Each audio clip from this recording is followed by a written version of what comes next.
عزیزان گرامی، میں نے جو آیت پاک تلاوت کی ہے، اس آیت پاک میں اللہ تبارک و تعالیٰ فرما رہا ہے لَقَدْ كَرَّمْنَا بَنِي آدم، ہم نے انسان کو عزت دیا ہے، ہم نے انسان کو بزرگی دی ہے، ہم نے انسان کے رتبے کو بلند کیا ہے، انسان کو معزز اور مکرم بنایا ہے۔ اللہ تبارک و تعالیٰ نے ساری چیزیں بنائی ہیں، چاند پیدا کیا ہے، سورج کی تخلیق کی ہے، زمین بنایا ہے۔ اللہ تبارک و تعالیٰ نے ہر ایک چیز بنائی ہے، اور اللہ نے جن جن چیزوں کو بنایا ہے اس طرح کی کوئی بھی چیز، کوئی بھی انسان یا کوئی بھی نہیں بنا سکتا۔ لَن يَخْلُقُ ذُبَابًا، تم مکھی بھی نہیں بنا سکتے۔ اور ان تمام میں سب سے زیادہ اگر قابل احترام اللہ نے بنایا ہے تو وہ انسان ہے۔ آپ دیکھیں گے شیر ہے، یہ جانوروں کا سردار مانا جاتا ہے، پھر بھی یہ سر جھکا کر کے کھانا کھاتا ہے۔ گائے ہے، بکری ہے، یہ سر جھکا کر کے کھانا کھاتی ہے۔ پرندے ہیں، یہ سر سے سر جھکا کر کے کھانا کھاتے ہیں۔ لیکن یہ انسان ہے کہ انسان کے اگل بغل اللہ نے دو ہاتھ دے رکھے ہیں اور کہا ہے تمہیں سر جھکا کر کے کھانے کی ضرورت نہیں ہے، تم اپنے ہاتھ سے کھا سکتے ہو۔ یہ انسان کی عزت ہے، یہ انسان کا رتبہ ہے، اور یہ انسان کا مقام ہے جو اللہ تبارک و تعالیٰ نے بلند کیا ہے۔ اسی طریقے سے آپ دیکھیں گے جتنی چیزیں ہیں ساری چیزیں انسان کی سہولت کے لیے ہیں۔ سورج ہے، یہ انسان کو روشنی دے رہا ہے۔ چاند ہے، یہ انسان کو روشنی دے رہا ہے۔ زمین ہے، یہ انسان کے بستر کا کام کر رہی ہے۔ ہوا ہے، یہ انسان کو ٹھنڈک دے رہی ہے۔ جتنی چیزیں ہیں، جانور ہیں، یہ انسان کو دودھ اور گوشت دے رہے ہیں۔ جتنی چیزیں ہیں یہ سب کی سب چیزیں انسان کو آرام دینے کے لیے ہیں، انسان کی سہولت کے لیے ہیں، اور انسان کی خدمت کے لیے ہیں۔ لیکن یہ انسان کی بلندی ہے، اور یہ انسانیت کی معراج ہے، یہ انسان کی شرافت ہے کہ اللہ تبارک و تعالیٰ نے انسان کو کسی چیز کی خدمت کے لیے نہیں بلکہ اپنی خدمت کے لیے رکھا ہے۔ ہر چیز انسان کی خدمت کر رہی ہے، اور انسان کے ذمہ بس اتنا سا کام ہے کہ وہ اللہ کی رضا حاصل کرے، اللہ کی محبت حاصل کرے، اللہ کی خوشنودی حاصل کرے، اللہ کے راستے میں لگا رہے۔ وَمَا خَلَقْتُ الْجِنَّ وَالْإِنسَ إِلَّا لِيَعْبُدُونَ، ہم نے انسان کو اسی لیے پیدا کیا ہے کہ وہ میری بندگی کرے، میری عبادت کرے۔ یہ انسان کی اتنی بڑی شرافت ہے، اور یہ انسان کی اتنی بڑی بزرگی ہے، اور یہ انسان کا اتنا بڑا رتبہ ہے کہ اس سے بڑا رتبہ اور کیا ہو سکتا ہے۔ اسی طریقے سے اللہ تبارک و تعالیٰ کی شان یہ ہے کہ وہ اذا اراد شیئا کن فیکون، اللہ جب کسی چیز کا ارادہ کرتا ہے تو وہ کہتا ہے ہو جا، وہ چیز ہو جاتی ہے۔ اللہ نے چاہا کہ آسمان بنے، آسمان بن گیا۔ اللہ نے چاہا کہ زمین بنے، زمین بن گئی۔ اللہ نے چاہا کہ ندیاں اور ابشار بنے، ندیاں اور ابشار بن گئی۔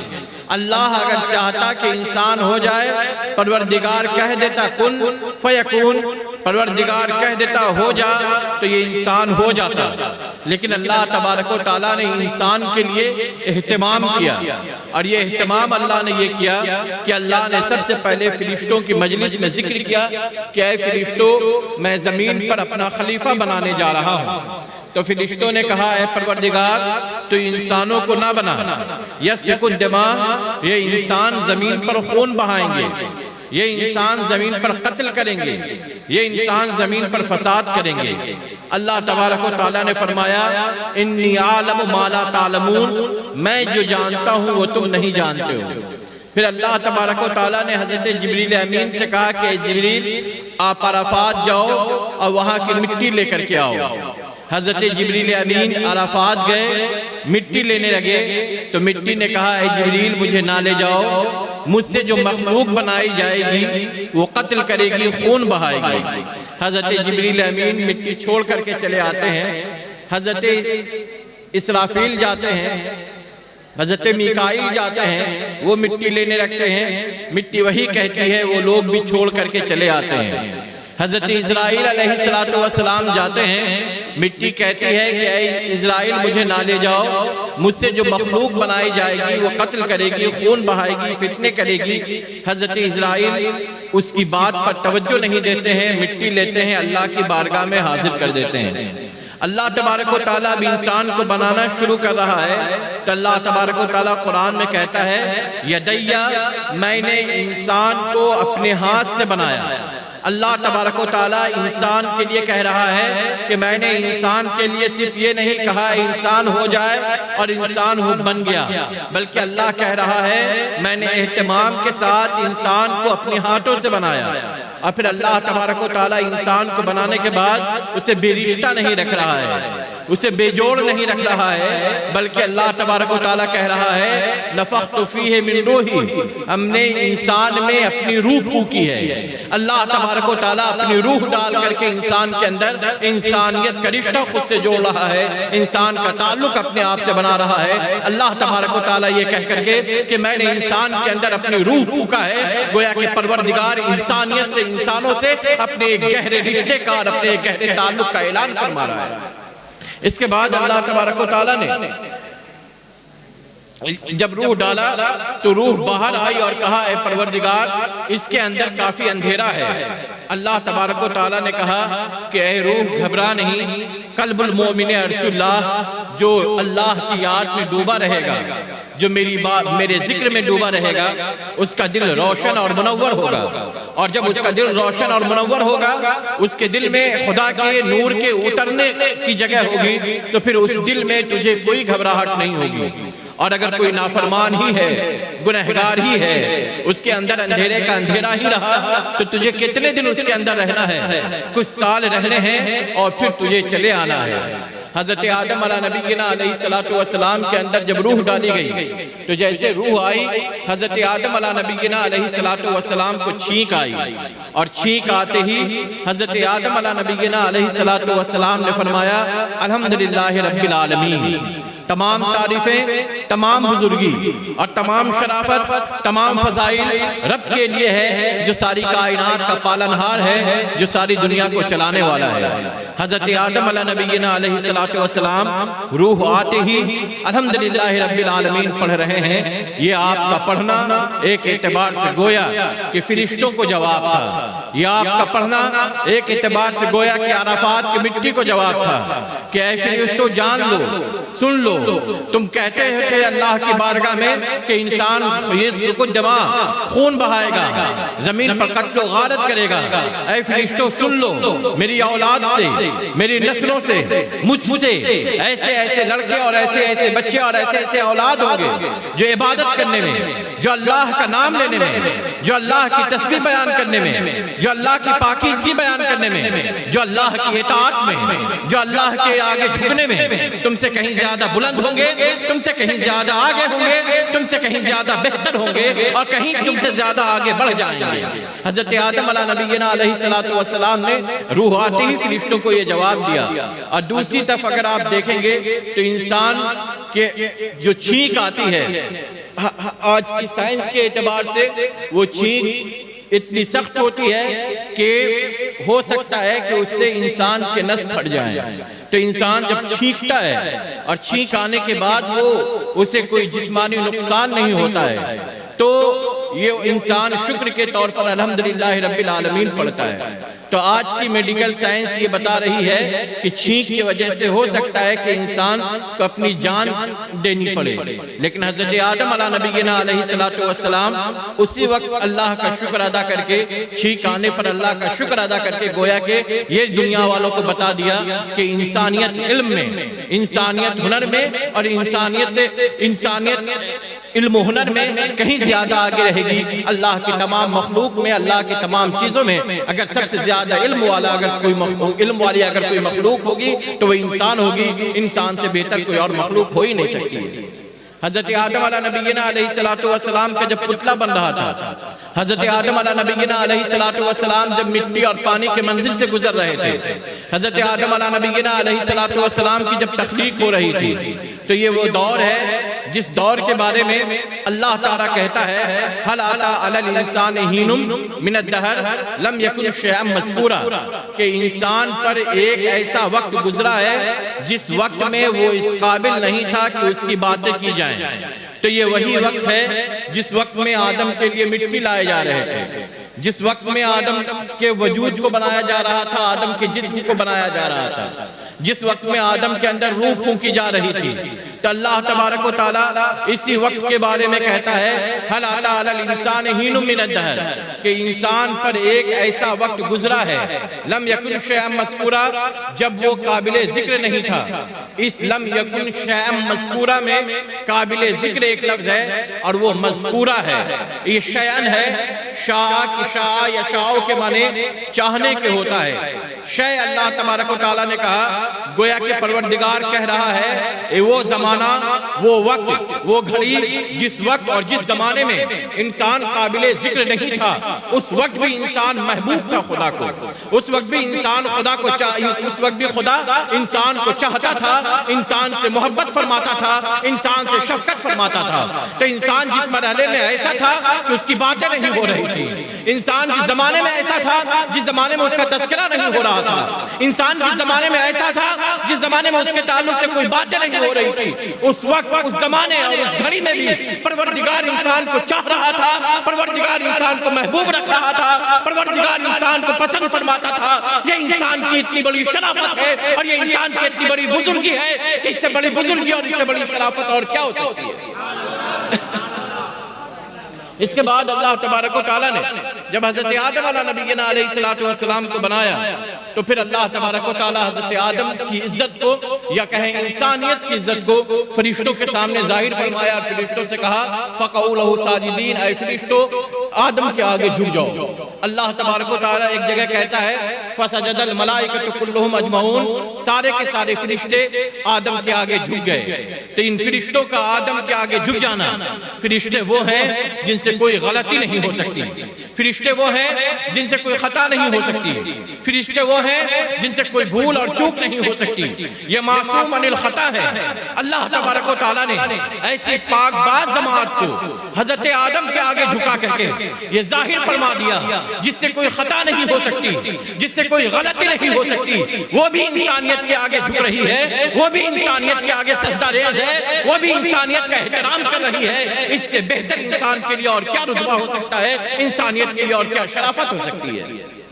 اس کے بعد اللہ تبارک و تعالیٰ وہ جہاں پر انسان بن رہا تھا، حضرت آدم علیہ نبینا علیہ السلام کی تخلیق ہو رہی تھی، اس دور، اس زمانے اور اس عالم کو عالم احدیت کہا جاتا ہے۔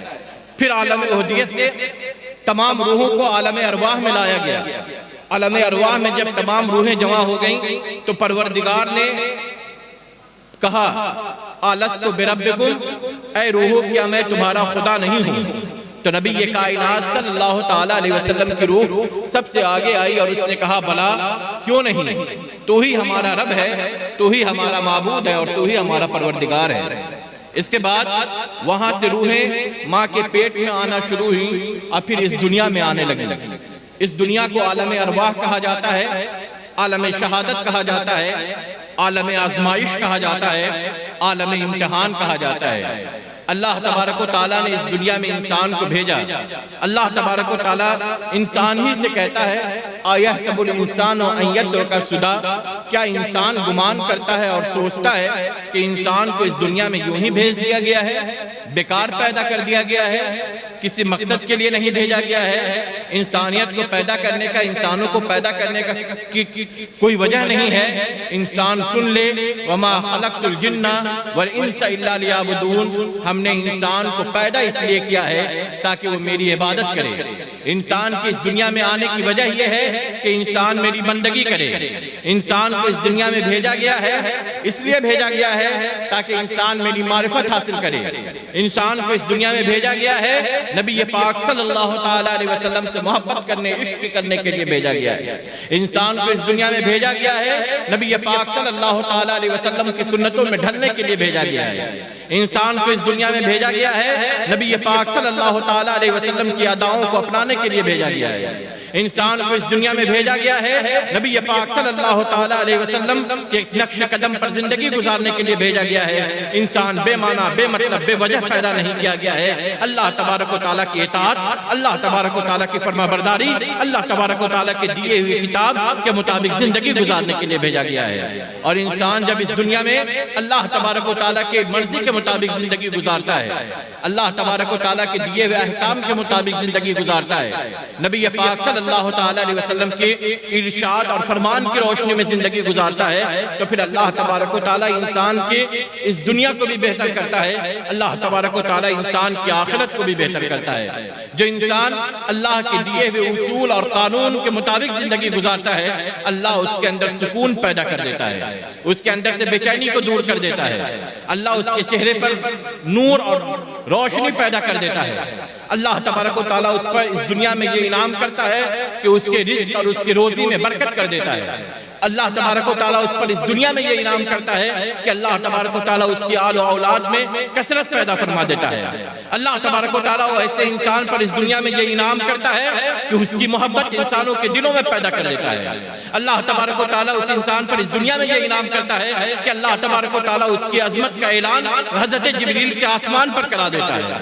اللہ تبارک و تعالیٰ جو انسان شریعت کے مطابق زندگی گزارتا ہے، اس پر اللہ تبارک و تعالیٰ اس دنیا میں یہ انعام کرتا ہے کہ اس سے بیماریوں کو دور کر دیتا ہے، اس کی زندگی کو لمبی کر دیتا ہے، اس کی زندگی کو راحت بھری زندگی کر دیتا ہے، اس کی زندگی سے آفات اور بلیات کو دور کر دیتا ہے، ویسے انسان کو بے فکر کرا دیتا ہے۔ وہ انسان جو اللہ کی رضا میں لگا ہوا ہے، اسے نہ پھر کوئی غم ہوتا ہے، نہ کوئی فکر ہوتی ہے، وہ اطمینان اور پرسکون کی زندگی گزارتا ہے۔ اللہ تبارک و تعالیٰ ویسے انسان پر یہ نوازش کرتا ہے، یہ انعام کرتا ہے کہ وہ انسان جو بولتا ہے، جو کہتا ہے، اللہ تبارک و تعالیٰ اسے قبول کرتا ہے۔ اللہ تبارک و تعالیٰ نے قرآن میں کہہ رکھا ہے، ادعونی استجب لکم، اے میرے وہ بندو جو پرہیزگار ہو، اے میرے وہ بندو جو نیک ہو، اے وہ میرے بندو جو اللہ کے میرے رضا میں لگے رہتے ہو، سن لو، ادعونی، تم مجھے پکارو، تم مجھ سے فریاد کرو، تم مجھ سے التجا کرو اور تمنا کرو، استجب لکم، میں اسے قبول کروں گا، میں سنوں گا۔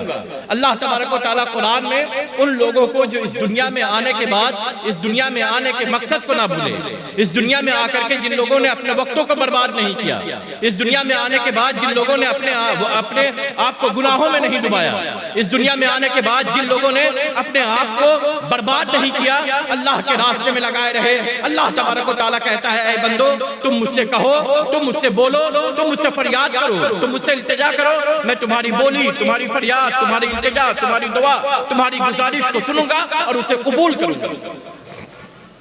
حضرت دہلی سے لوگ نماز جنازہ لے کر کے گئے، جب قبرستان گئے تو وہاں ان کے امام صاحب موجود نہیں تھے، اور جب امام صاحب موجود نہیں تھے تو وہ لوگ پریشان ہونے لگے کہ آخر نماز جنازہ کون پڑھائے گا۔ وہ جتنے لوگ موجود ہیں ان میں سے کسی کو نماز جنازہ پڑھانے کے لیے نہیں آتا ہے۔ وہ لوگ دیکھ رہے ہیں کہ آگے سے ایک شخص مولوی نما آ رہا ہے، وہ لوگ ان سے کہتے ہیں کہ آپ نماز پڑھائیں، وہ کہتے ہیں کہ میں کیوں نماز پڑھاؤں، تمہارا جو امام ہوگا وہ نماز پڑھائے گا۔ تو وہ لوگ کہتے ہیں کہ ہمارے امام نہیں ہیں، اور انہیں ضد کر کے آگے کر دیتے ہیں، اور جب انہیں ضد کر کے آگے کرتے ہیں، آپ نماز پڑھانا شروع کرتے ہیں۔ سنو، نماز میں ثنا ہے، ثنا میں اللہم جل ثناؤ کا ہے، اے اللہ تیری تعریف ہے، اے اللہ تیری بزرگی ہے۔ تو آپ جل ثناؤ کا کو بار بار پڑھ رہے ہیں، تو وہ غیب سے آپ کے پاس آواز آتی ہے، اے میرے بندے آپ بار بار اسی کو کیوں پڑھ رہے ہو؟ تو آپ کہتے ہیں، اے پروردگار میرے آگے جو مردہ ہے وہ اس کی تقدیر میں لکھا ہے کہ وہ جہنم کی آگ میں جلے، جہاں پر تیری تعریف کی جائے، تیری بزرگی کی جائے، تیری عظمت بیان کی جائے، تیری رحمت کا چرچا کیا جائے، اس کے باوجود بھی سامنے جو مردہ لیٹا ہوا ہے وہ دوزخی کا دوزخی ہی رہے، یہ کیسے ہو سکتا ہے؟ پروردگار نے کہا، جاؤ میں نے اسے معاف کر دیا، اس کے گناہوں کو مٹا دیا، اسے جہنم کے آگ میں جلنا نہیں ہے۔ پھر آپ دعا، نماز جنازہ میں دعا ہے، دعا میں ہے اللہم اغفر لحینا و میتنا، اے اللہ ہمارے زندے کو بخش دے، ہمارے مردے کو بخش دے۔ تو آپ اللہم اغفر لحینا کو بار بار پڑھنے لگے۔ پھر آواز آئی، اے میرے بندے ہم نے تو مردے کو بخش دیا، اب آپ بار بار اللہم اغفر لحینا کیوں پڑھ رہے ہو؟ تو وہ کہتے ہیں، اے پروردگار یہ تو صحیح ہے کہ تو نے مردے کو بخش دیا ہے، لیکن میرے پیچھے جو 200 لوگ نماز جنازہ پڑھ رہے ہیں، یہ 200 لوگ گناہوں میں ڈوبے ہوئے ہیں، یہ 200 لوگ خطاؤں میں ڈوبے ہوئے ہیں، یہ 200 لوگ گنہگار ہیں، یہ کہا جائے اے پروردگار زندے کو بخش دے، اس کے باوجود زندے گنہگار ہی کے گنہگار رہے، یہ تیرے شایان شان نہیں ہے۔ پروردگار کہتا ہے اے میرے بندے جاؤ، میں نے ان 200 لوگوں کی گناہوں کو نہیں بخشا، بلکہ ان 200 لوگوں کو اپنا دوست بنا لیا، اپنا محبوب بنا لیا، اپنا پیارا بنا لیا۔ آپ سلام پھیرتے ہیں، سلام پھیرنے کے بعد ان 200 لوگوں سے مخاطب ہوتے ہیں اور کہتے ہیں تمہیں پتا ہے میں کون ہوں؟ میں مجدد الف ثانی کا پیر باقی باللہ ہوں۔ تو حضرت باقی باللہ کہہ رہے ہیں اے پروردگار زندے کو بخش دے، پروردگار زندے کو بخش رہا ہے۔ وہ کہہ رہے ہیں اے پروردگار مردے کو بخش دے، پروردگار مردے کو بخش رہا ہے۔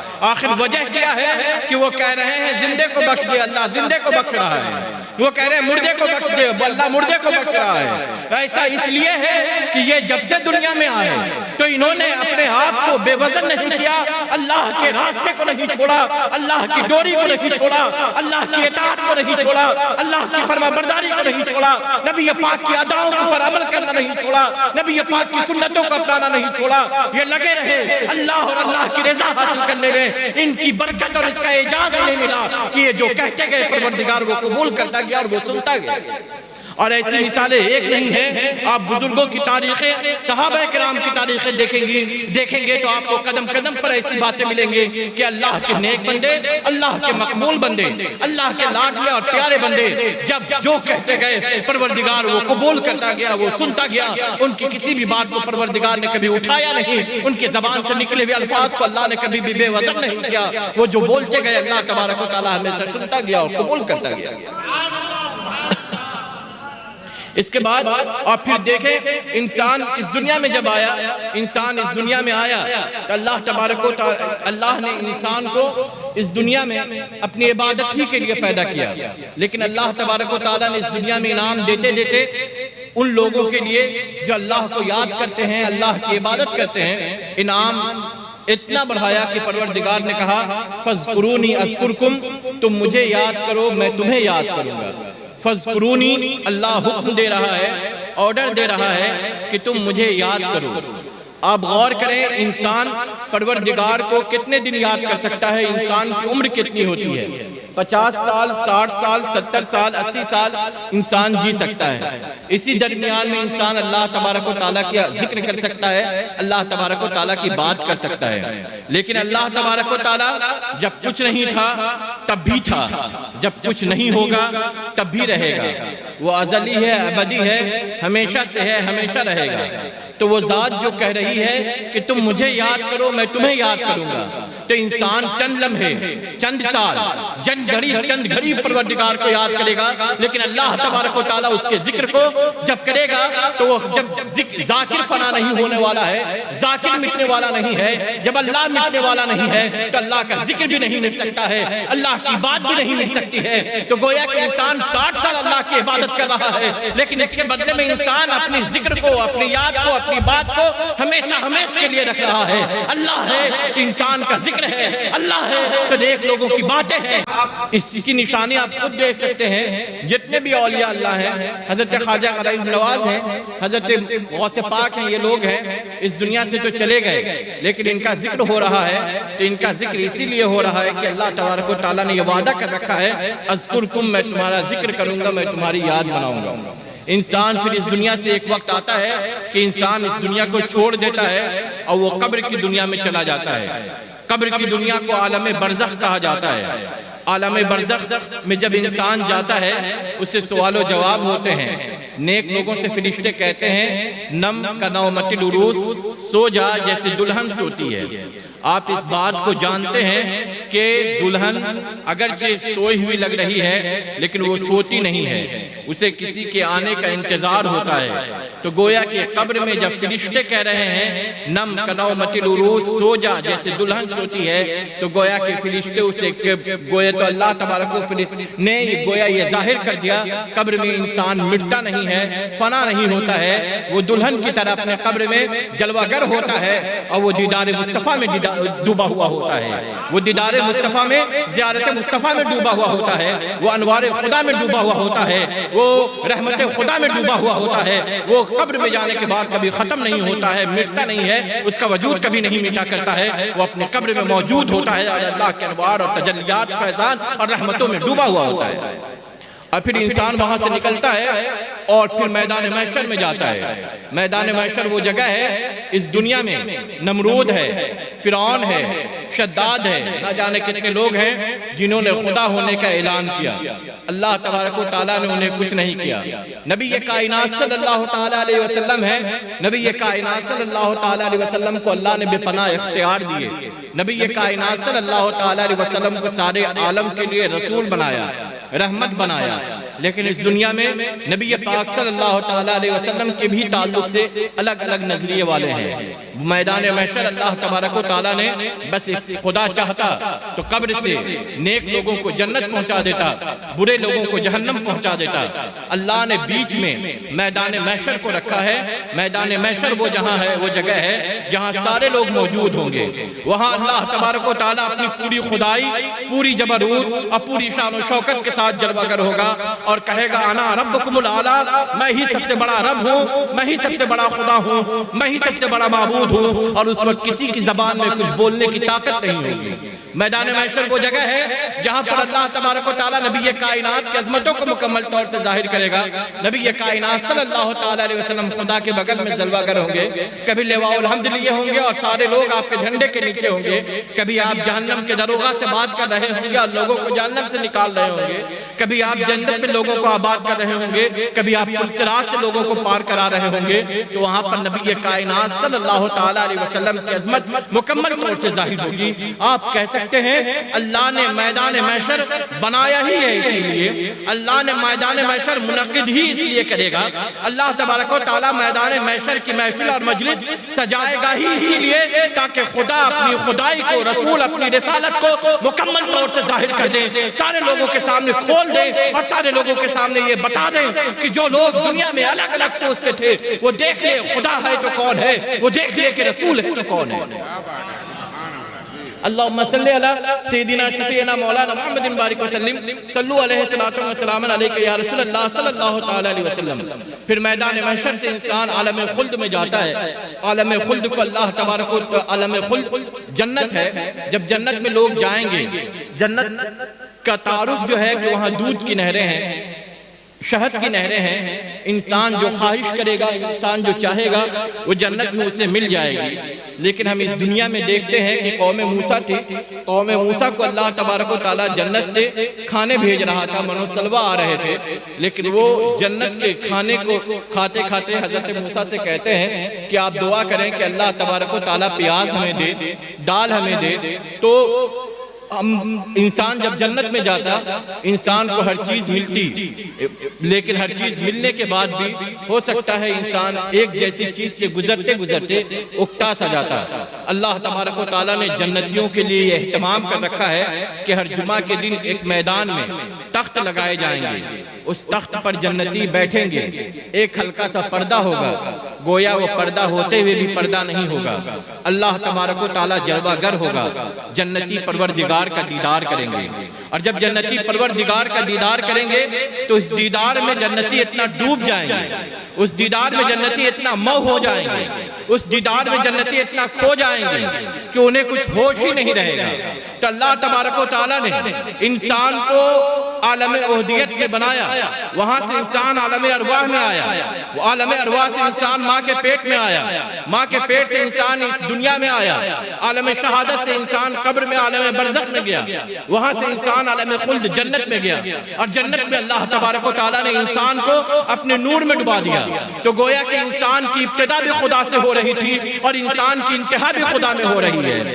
انسان خدا کی بارگاہ سے چلا اور آخر میں خدا میں کھو گیا، انسان اللہ کی بارگاہ سے چلا اور آخر میں اللہ میں ڈوب گیا، گویا کہ انسان اللہ کی بارگاہ سے چلا اور انسان کا آخری سفر جو ہو رہا ہے وہ اللہ میں کھو جانا ہو رہا ہے، اللہ میں فنا ہو جانا ہو رہا ہے، اللہ میں ڈوب جانا ہو رہا ہے۔ اللہ نے انسان کو اپنے ہاتھ سے بنایا اور انسان کو اپنے آپ میں مگن کر دیا، اپنے دیدار میں مگن کر دیا، اپنی اپنی زیارت میں مگن کر دیا۔ یہ انسان کی اتنی بڑی عظمت ہے، یہ انسان کی اتنی بڑی شرافت ہے، اور یہ انسان کی اتنی بڑی بزرگی ہے، یہ انسان کا اتنا بڑا کمال ہے، یہ انسان کی اتنی بڑی بلندی ہے اور رفت ہے کہ اس سے بڑی بلندی، اس سے بڑی رفت، اس سے بڑی بزرگی، اس سے بڑی شرافت انسان کے لیے کچھ اور ہو ہی نہیں سکتی کہ وہ خدا والا ہو گیا، خدا میں ڈوب گیا، خدا میں فنا ہو گیا، خدا میں کھو گیا۔ اس سے بڑی اور کوئی بزرگی ہو ہی نہیں سکتی ہے۔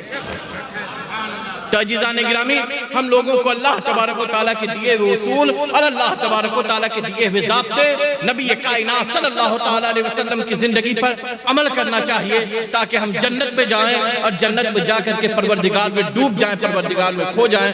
السلام علیکم ورحمۃ اللہ وبرکاتہ۔